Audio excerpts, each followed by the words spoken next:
Para iniciar esta breve explicación de la Defensoría del Pueblo, debemos comenzar por entender el significado de la palabra ombudsman.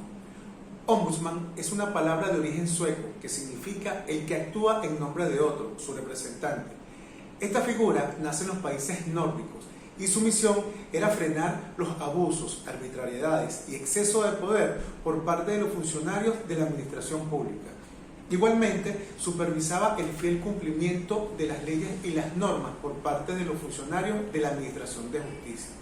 Fue tan importante para la época que en el año de 1809 se institucionaliza y se expande rápidamente por el mundo, al punto que en el año de 1819 Simón Bolívar sugiere ante el Congreso de Angostura, inspirado en esta institución, se incluya en la Constitución el poder moral, lo cual que para la época no se concretó. De este antecedente nos vamos a trasladar al año 1983, cuando se celebra en Venezuela el primer coloquio sobre el proyecto Ombudsman para América Latina. De una segunda reunión se incluye en el texto constitucional de Guatemala, siendo el primer país en Latinoamérica en incluirla en su constitución. En la actualidad, la mayoría de los países latinoamericanos cuentan con esta herramienta constitucional. Hay dos factores sumamente importantes que debemos conocer. El primero, no en todos los países se llama Defensoría del Pueblo. Tenemos el caso de México que se llama Comisión de los Derechos Humanos. Y el otro dato importante es el ámbito de actuación y las atribuciones. Todo esto depende del ordenamiento jurídico de cada país. De este antecedente nos vamos a trasladar al año 1999, Venezuela. Reforma constitucional. Se incluyen dos poderes adicionales al tradicional, ejecutivo, legislativo, judicial. Se incluye el electoral y el moral, conformado este moral por Ministerio Público, Contraloría y Defensoría del Pueblo, estando ya incluida la Defensoría del Pueblo formalmente en nuestra Constitución. De esto hay algo que todos los ciudadanos debemos conocer, y es que nosotros no tenemos que agradecerle a ninguna fuerza política la inclusión de esta institución en nuestra Carta Magna. ¿El por qué? En el año 1983, Venezuela fue el anfitrión para el proyecto Ombudsman para América Latina, y es 16 años después cuando la incluyen en nuestra Constitución, estando rezagado de la inclusión de esta figura constitucional. ¿Qué pasa? En el contexto mundial de los derechos humanos, es de una u otra manera obligatorio tener una institución en defensa de los derechos fundamentales de los ciudadanos, y quien cumple este rol constitucionalmente es esta figura. Eso por una parte. Y en los convenios, en los tratados internacionales, de una u otra manera también es un deber tener esta figura en nuestra Constitución. Eso es algo que debemos tener muy presente. Ahora bien, de aquí ocurre algo también sumamente importante, y es la promulgación de la Ley Orgánica de la Defensoría del Pueblo, lo cual ocurre en el año 2004, ¿cierto? Y aquí se establece la misión, el objetivo, el ámbito de actuación, la competencia y las atribuciones, siendo esto ya estando establecido por completo el ordenamiento jurídico, Constitución y ley. Y aquí es donde viene la razón de ser del video Iniciativa Ciudadana 2019, y es cuando yo le voy a leer a ustedes el poder supra que tiene la Defensoría del Pueblo en comparación con el resto de la Defensoría.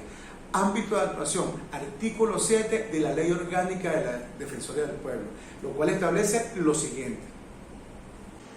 ¿Por qué supra? Porque la actividad de la Defensoría del Pueblo abarca las actuaciones de cualquier órgano y funcionaria o funcionario perteneciente al poder público nacional, estatal y municipal, en sus ramas ejecutiva, legislativa, judicial, electoral, militar y demás órganos del poder ciudadano. Abarca igualmente las actuaciones de particulares que presten servicios públicos de conformidad con la Constitución de la República Bolivariana de Venezuela y sus leyes. Ya establecida desde el año 2004 la misión, objetivos, ámbito de actuación, competencia y atribuciones de la Defensoría del Pueblo, en la actualidad la mayoría de la población y de la opinión pública confunde o desconoce el inmenso alcance de esta institución, y esto se debe a la falta de divulgación masiva de cómo se debe activar esta herramienta constitucional. En esta oportunidad voy a compartir con ustedes dos ejemplos clásicos. El primero, un conflicto entre vecinos. Uno de los vecinos se dirige a la Defensoría del Pueblo a tratar de solucionar esta problemática. No, esto no es competencia de la Defensoría del Pueblo. Ley de la Defensoría del Pueblo, artículo 4, numeral 1, 2. Primero, derechos humanos. Segundo, administración pública. Tercero, servicios públicos. ¿Qué es lo que ocurre en este caso? Este ciudadano debe dirigirse, un ejemplo, a la alcaldía. Esta es la institución que le corresponde solucionar esta problemática. Si este ciudadano se siente que no está bien atendido, se siente que lo están maltratando, él se dirige a la Defensoría del Pueblo y manifiesta lo que le está ocurriendo en esta institución. La Defensoría del Pueblo se traslada a la alcaldía y hace las respectivas recomendaciones.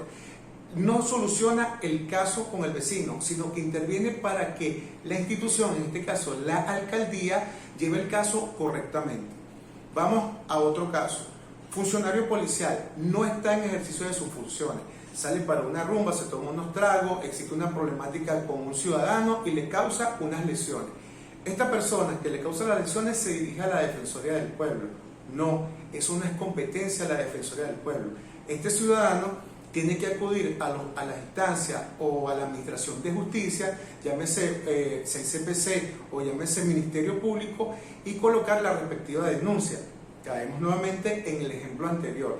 Si estas instancias no le prestan la debida atención a este ciudadano, es cuando este ciudadano acude a la Defensoría del Pueblo, realiza la respectiva denuncia y nuevamente la Defensoría del Pueblo se traslada, llámese Ministerio Público, llámese CPC, y hace las respectivas recomendaciones para que esta solución o para que este caso se lleve correctamente.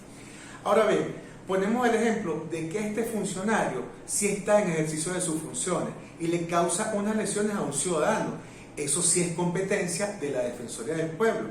Artículo 4, numeral 1, derechos humanos. Estos ejemplos son los tradicionales o los que normalmente las personas más se confunden. Pero ahora viene el siguiente caso. Resulta ser que las personas conocen muy bien la misión, los objetivos, las competencias de la Defensoría del Pueblo, pero en la Defensoría del Pueblo no le dan la debida atención. Eso ocurre. Yo estoy consciente de que eso ocurre. Ahí es cuando yo voy a compartir con ustedes cuáles son mis recomendaciones. La primera, exhortar nuevamente a los comunicadores sociales, a los periodistas, para que el alcance de la Defensoría del Pueblo, la misión, las atribuciones, las competencias, sea conocida por la mayoría de los venezolanos y así darle un buen uso, porque es una institución la cual nosotros en la actualidad necesitamos.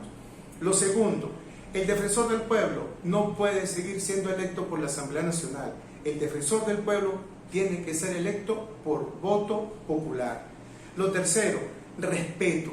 Respeto a las instituciones, respeto a las leyes y respeto a los funcionarios públicos. Eso es clave. Y lo cuarto es exigir respeto. Exigir respeto. Así como nosotros respetamos, nos tienen también que respetar a nosotros. Pero al exigir respeto tiene que ser con base, con fundamento. No ir a reclamar por reclamar. Y eso es otro detalle sumamente importante.